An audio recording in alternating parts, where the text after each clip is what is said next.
Good morning students. BA part second में हम पढ़ रहे हैं फर्स्ट पेपर और फर्स्ट पेपर जो ब्रिटिश संविधान है उसके अंदर जो नया टॉपिक है हमारा वो है विधि का शासन।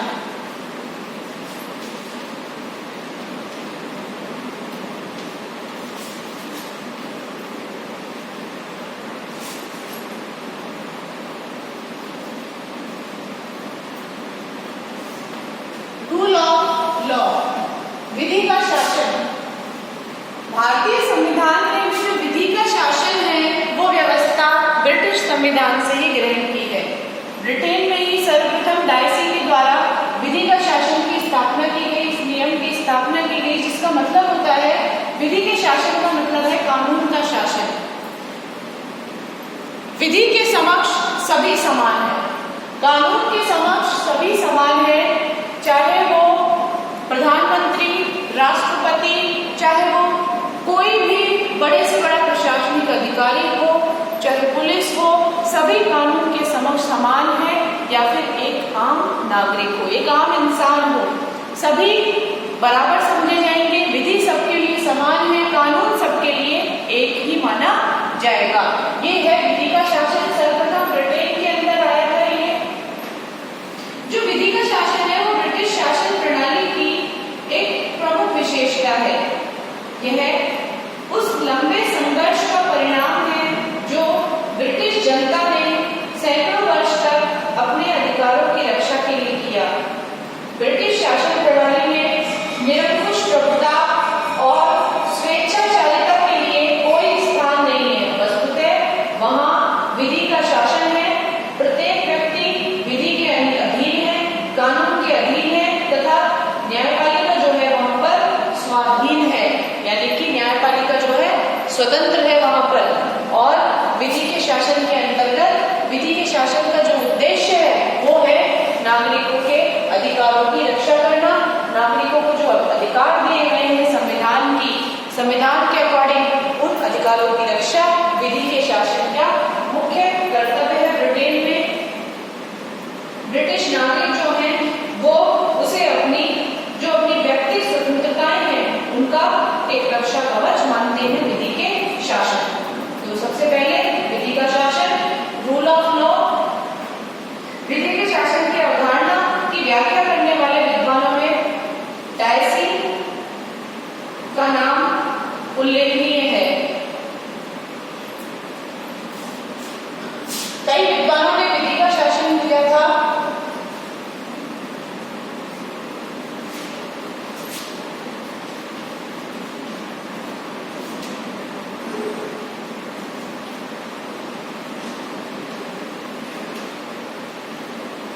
विधि के शासन की जो अवधारणा है वो डायसी ने, एनसन ने, जेनिंग्स, बेड, फिलिप्स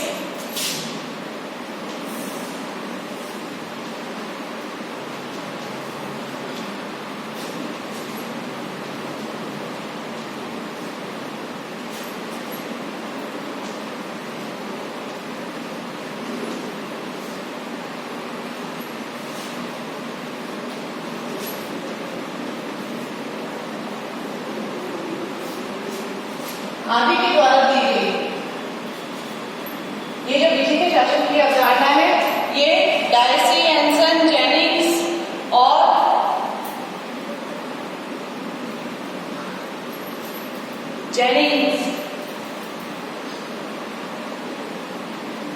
आदि के द्वारा दी गई थी ये अवधारणा। और लेकिन जो सबसे उत्कृष्टतम अवधारणा थी वो डायसी के द्वारा दी गई। सबसे अच्छी जो अवधारणा थी, यानी व्याख्या जो है इसकी सबसे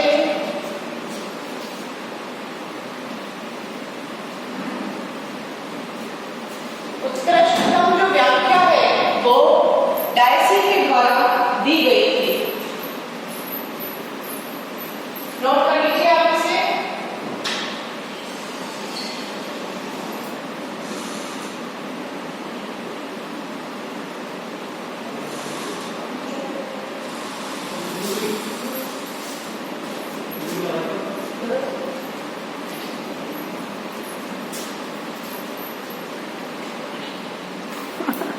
तो बड़ा 3/4 बनाओ। डायसी के द्वारा सबसे श्रेष्ठतम जो अवधारणा है वो दी गई।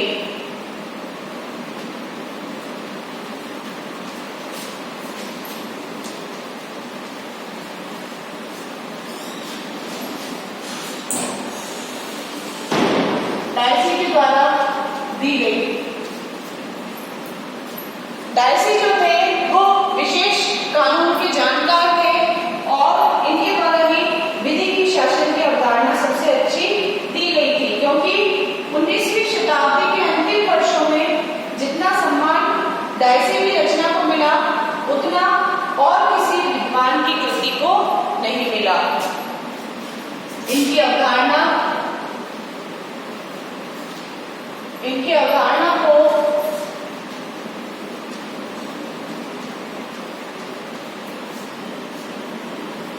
जितना सम्मान मिला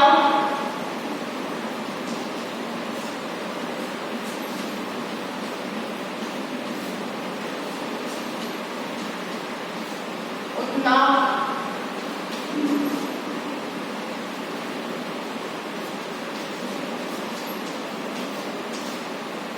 अन्य किसी को नहीं। जितनी डायसी की अवधारणा को सम्मान दिया गया, उनकी रचना को जितना सम्मान दिया उतना अन्य विद्वान की कृति को नहीं दिया गया। इसके बाद डायसी के अनुसार विधि के शासन की जो परिभाषा है,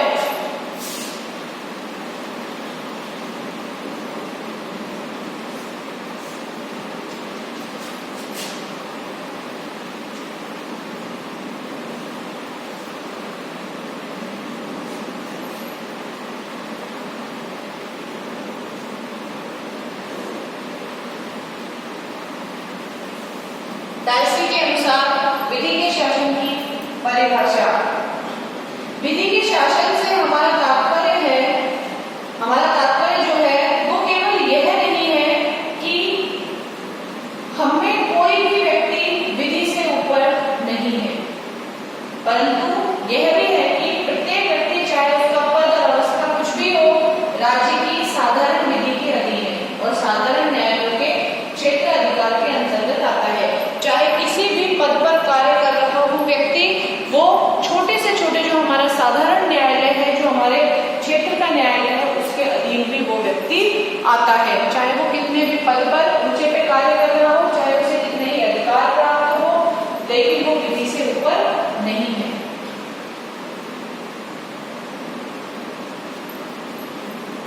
देखिए इसमें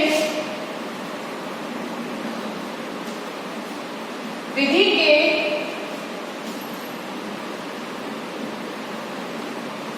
शासन से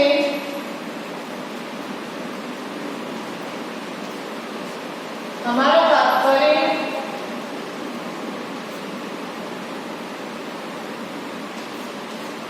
यही नहीं है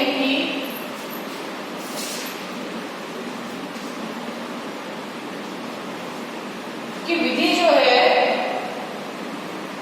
कि हमें कोई भी व्यक्ति विधि से ऊपर नहीं है।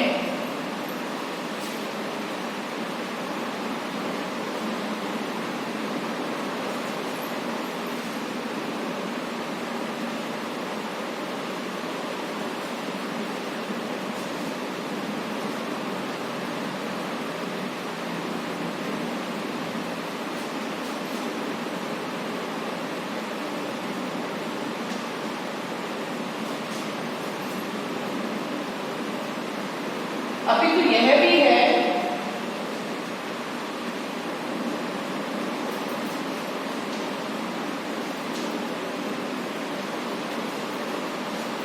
है कि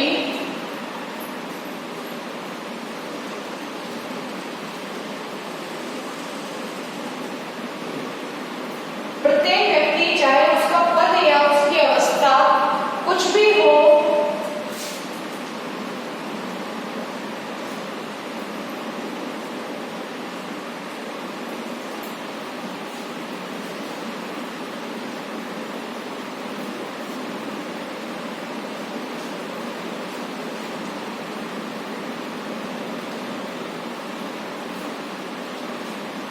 पद या अवस्था कुछ भी हो,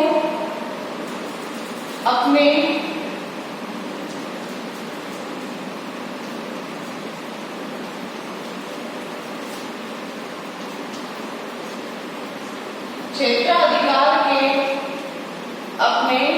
क्षेत्राधिकार के अंतर्गत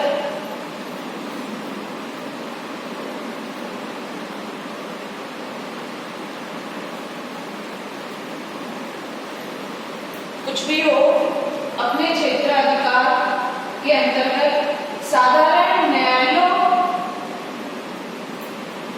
व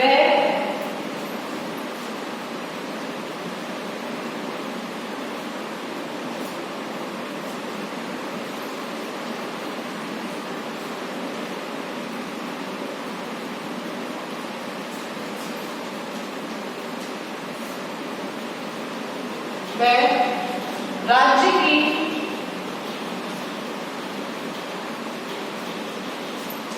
साधारण विधि के अधीन है।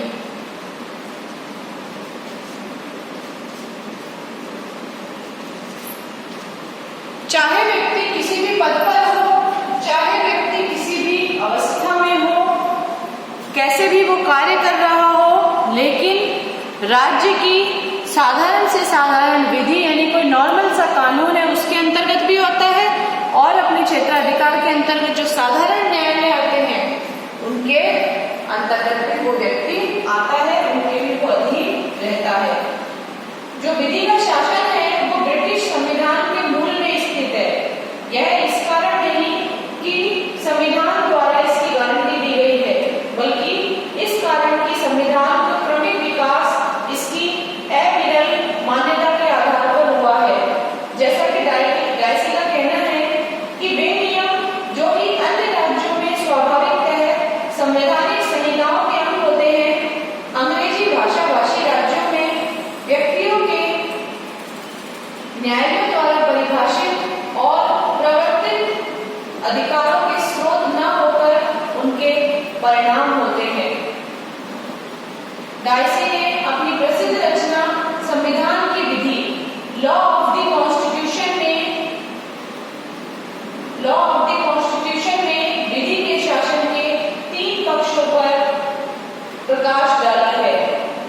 कौन कौन से हैं वो 3 पक्ष जिनके बारे में जो हम डायसी है उन्होंने प्रकाश डाला है, बताया है अपनी बुक के अंदर, अपनी रचना में, the law of the constitution.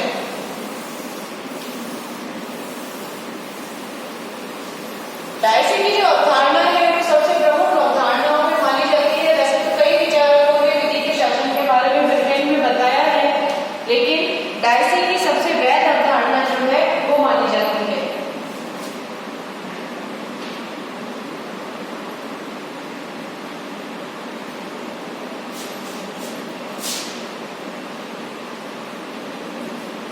Dicey ने अपनी कृति अपनी बुक है, पुस्तक है,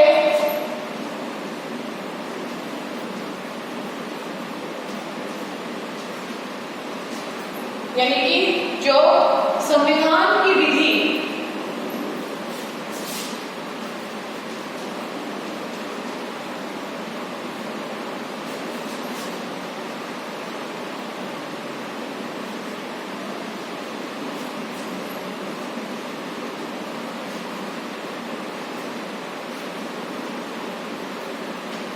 लॉ ऑफ द कॉन्स्टिट्यूशन में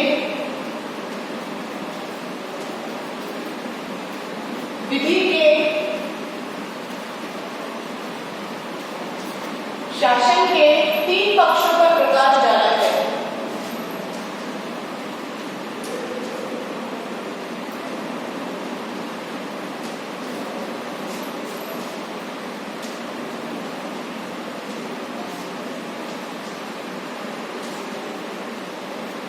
कौन से हैं वो 3 पक्ष?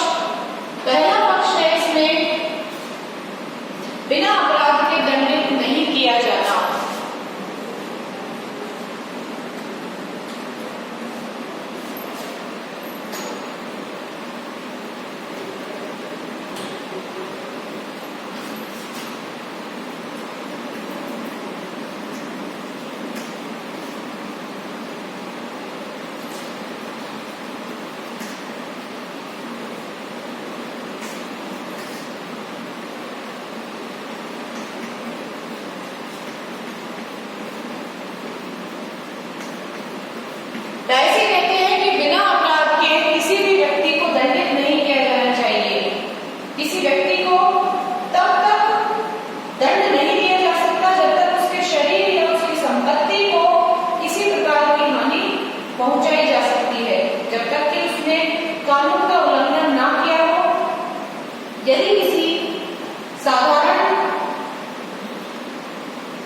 न्यायालय द्वारा साधारण ढंग से साबित न किया गया हो कि उसने कानून का उल्लंघन किया है, तब तक उस व्यक्ति को दंडित नहीं किया जा सकता। यानी कानून के समक्ष वो व्यक्ति तब तक अपराधी नहीं होगा जब तक साधारण न्यायालय द्वारा, उसके क्षेत्र के न्यायालय के द्वारा ये निर्धारित नहीं कर दिया जाता कि इस व्यक्ति ने उक्त मामले में इतना इसने अपराध किया है और ये दंड का पात्र है। तब तक उस व्यक्ति को बिना अपराध के दंड नहीं दिया जा सकता जब तक न्यायालय ये घोषित न कर दे कि वो अपराधी है। इसके अलावा दूसरा है, कोई भी व्यक्ति कानून से परे नहीं है।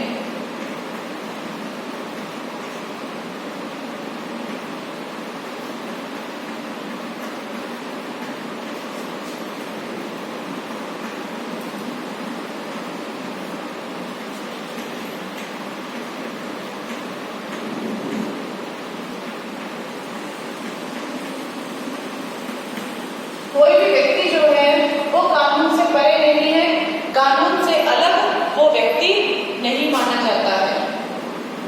कोई भी व्यक्ति कानून से अलग नहीं है, चाहे वो किसी भी पद पर हो, किसी भी अवस्था में हो। डायसी ने कहा है कि प्रधानमंत्री से लेकर एक साधारण सिपाही या एक कर संग्रहकर्ता तक सब व्यक्ति गैर कानूनी कार्य के लिए उतने ही उत्तरदायी है जितना कोई अन्य साधारण नागरिक है। अर्थात अकिंचन से लेकर प्रधानमंत्री तक सभी के लिए एक ही कानून लागू होता है। केवल सम्राट ही इसका अपवाद है, क्योंकि प्राय यह कहा जाता है कि सम्राट कभी कोई गलती नहीं करता, सम्राट कभी गलत नहीं होता। डायसी के अनुसार यह अपवाद भी है क्योंकि सम्राट सदा मंत्रियों के परामर्श से कार्य करता है और मंत्रीगण देश के सामान्य कानूनों के अधीन है। डायसी को इस बात का बड़ा गर्व है कि इंग्लैंड में फ्रांस की तरह प्रशासनिक न्यायालय स्थापित नहीं किए गए हैं। फ्रांस के किसी सरकारी कर्मचारी ने यदि कानून के विरुद्ध कोई कार्य किया है तो उसका निर्णय प्रशासनिक विधि के तहत प्रशासनिक न्यायालय में दिया जाएगा, जबकि इंग्लैंड में सभी मुकदमे एक ही तरह के न्यायालय से चलाए जाते हैं, चाहे वो मुकदमे किसी सम्राट के जो मंत्री हैं उसके खिलाफ हो, चाहे वो प्रधानमंत्री के खिलाफ हो, चाहे साधारण नागरिक के खिलाफ हो।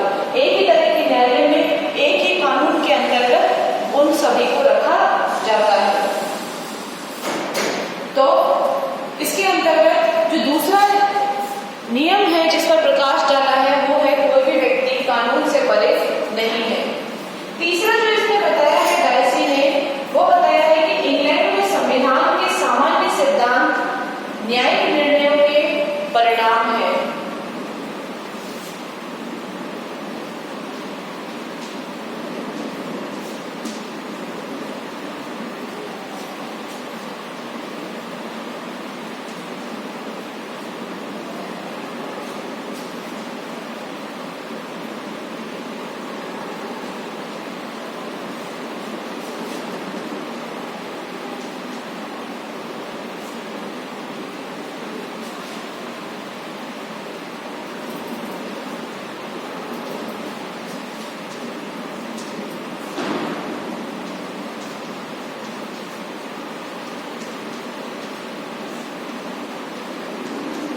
इंग्लैंड में संविधान के सामान्य सिद्धांत जो है वो न्यायिक निर्णयों के परिणाम है।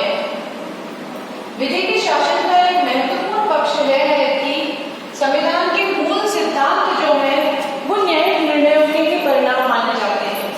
कि किसी मामले में न्यायालय के द्वारा अगर कोई निर्णय दिया गया तो उसे संविधान में शामिल कर लिया गया, तो संविधान के जो सामान्य सिद्धांत है वो वहां पर न्यायिक निर्णयों से दिए गए हैं।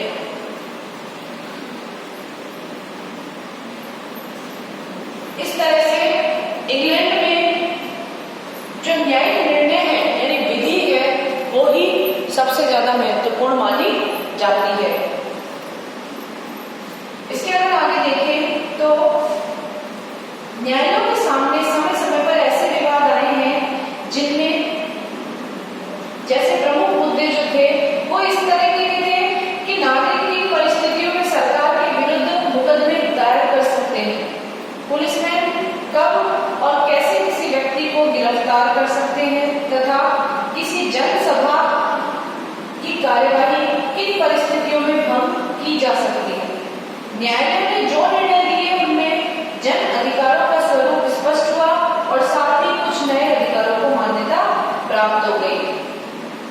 तो इस संबंध में जो सिद्धांत बनाए गए वो पहला सिद्धांत था कि नागरिकों की व्यक्तिगत स्वतंत्रताओं की रक्षा करता है यह, यदि कार्यपालिका को स्वेच्छाचारी होने से रोकता है। क्या? विधि का शासन। जो विधि का शासन है ये नागरिकों की व्यक्तिगत स्वतंत्रताओं की रक्षा करता है। इसमें 3 सिद्धांतों का निर्माण किया गया। सामान्य सिद्धांत जो थे, पहला सिद्धांत था कि विधि का शासन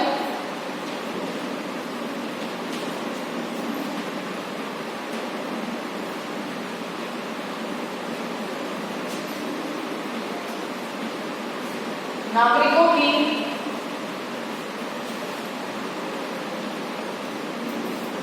व्यक्तिगत स्वतंत्रताओं की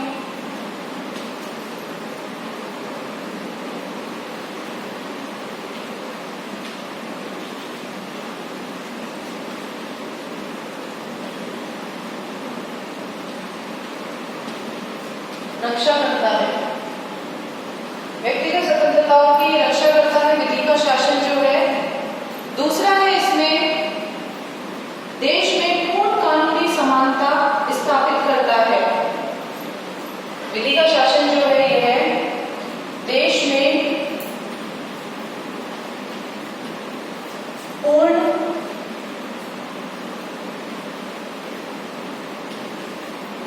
कानूनी समानता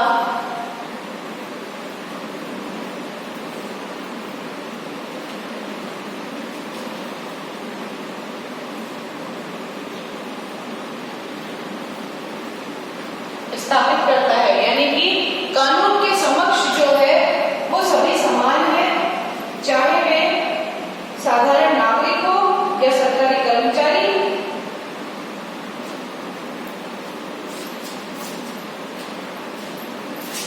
चाहे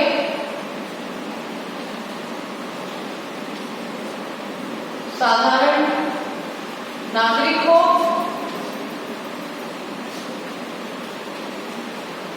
या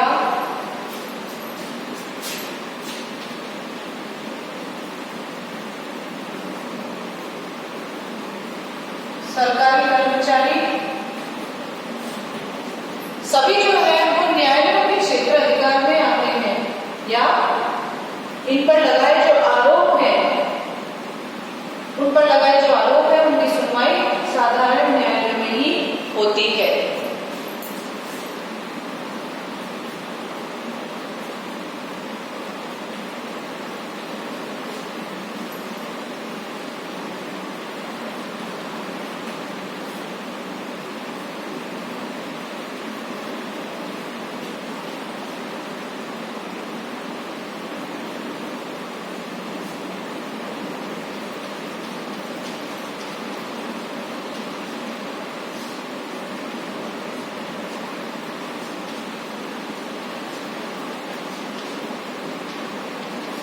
एक ही तरह के न्यायालय होते हैं, अन्य जगह ये होता है फ्रांस में प्रशासनिक न्यायालय अलग होते हैं जहाँ पे प्रशासनिक अधिकारियों के ऊपर सुनवाई की जाती है। लेकिन ब्रिटेन के अंदर जो न्यायालय है वो एक ही प्रकार के हैं और उन एक ही प्रकार के न्यायालय के अंतर्गत इनकी सुनवाई की जाती है। नोट कर लीजिए आप इसे। 3 सिद्धांत बताए गए हैं।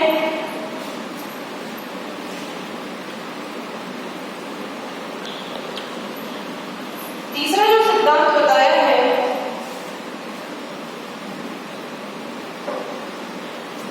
कि भारत और अमेरिका के विपरीत ब्रिटेन में संविधान नागरिकों को मूल अधिकारों की लिखित गारंटी नहीं देता।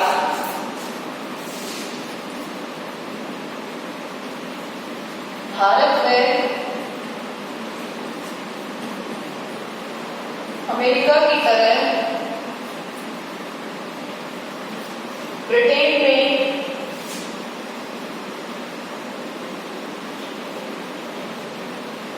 संविधान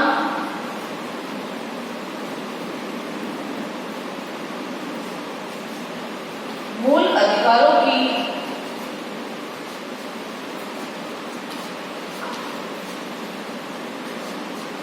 नागरिकों को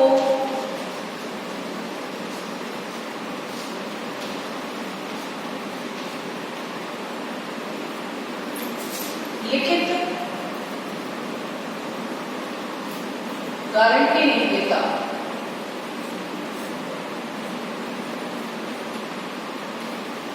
जैसे भारत के अंदर मूल अधिकार जो है वो लिखे गए हैं संविधान में, अमेरिका में भी, लेकिन ब्रिटेन में जो अधिकार है उनकी जो गारंटी है वो संविधान नहीं देता है। फिर भी इंग्लैंड में नागरिकों को सबसे अधिक स्वतंत्रता प्राप्त है।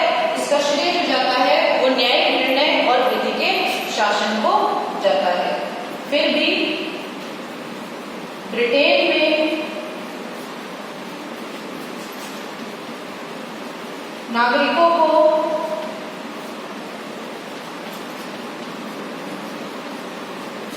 सबसे अधिक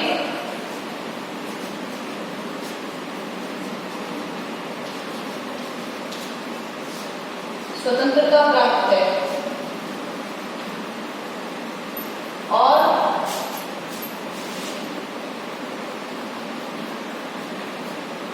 इसका श्रेय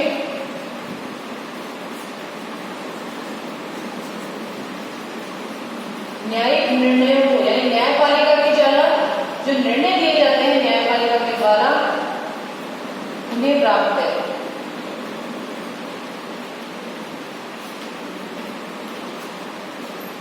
तो इस तरह से ये तीन सिद्धांत जो थे वो दिए गए इंग्लैंड में कि सामान्य कानून जो है वहां पर न्यायिक निर्णयों के परिणाम है। नोट कर लीजिए आप इसे।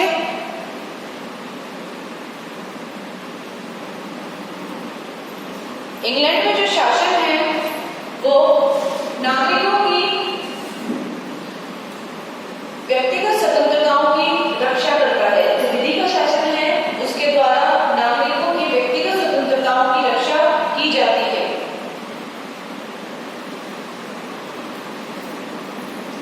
और वो की जाती है न्यायपालिका के न्यायिक निर्णयों के माध्यम से।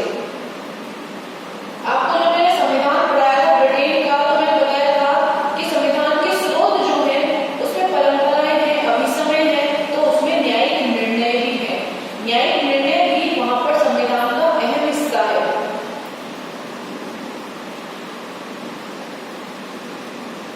विधि का शासन जो है वो ब्रिटेन में पूर्ण रूप से कानूनी समानता जो है वो स्थापित करता है, चाहे साधारण नागरिक हो या सरकारी कर्मचारी।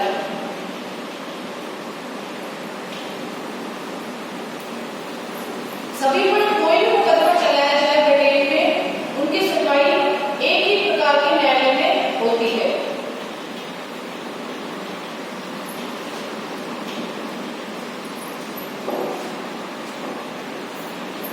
सुनवाई जो होती है वो एक ही न्यायालय में होती है। जबकि फ्रांस में प्रशासनिक लोगों के लिए प्रशासन न्यायालय स्थापित किए गए हैं, जबकि ब्रिटेन में एक ही तरह के न्यायालय है और उसमें आम नागरिक की भी सुनवाई होगी और किसी उच्च पद वाले की भी उसी में सुनवाई होती है। भारत और अमेरिका के अंदर जो संविधान है इसमें जो मूल अधिकार है वो नागरिकों को लिखित रूप में दिए गए हैं। हमारे संविधान में भी बताया गया है, मैंने अनुच्छेद 14 से ही मूल अधिकार प्रारंभ हो जाते हैं, अनुच्छेद 32 तक वो है, लेकिन अमेरिका में भी ऐसे ही है। लेकिन ब्रिटेन के अंदर मूल अधिकार का वर्णन नहीं है, लिखित रूप में कोई गारंटी नहीं दी गई नागरिकों को कि आपको मूल अधिकार प्राप्त होंगे। लेकिन फिर भी ब्रिटेन के जो नागरिक है वो ज्यादा स्वतंत्र है। ब्रिटेन में नागरिक ज्यादा स्वतंत्र क्यों है? वहां पर इन न्यायिक निर्णयों के कारण। इन्हीं का ही परिणाम है कि न्यायपालिका सही तरीके से निर्णय करती है और नागरिकों के मूल अधिकारों की रक्षा जो है वो न्यायपालिका करती है, क्योंकि विधि का शासन है, वहां कानून का शासन है। इसीलिए वहां पर न्यायिक निर्णयों को ही सबसे महत्वपूर्ण माना जाता है और व्यक्ति की स्वतंत्रताओं की रक्षक भी इन्हें ही माना जाता है। तो यह है डायसी की अवधारणा विधि के शासन को लेकर।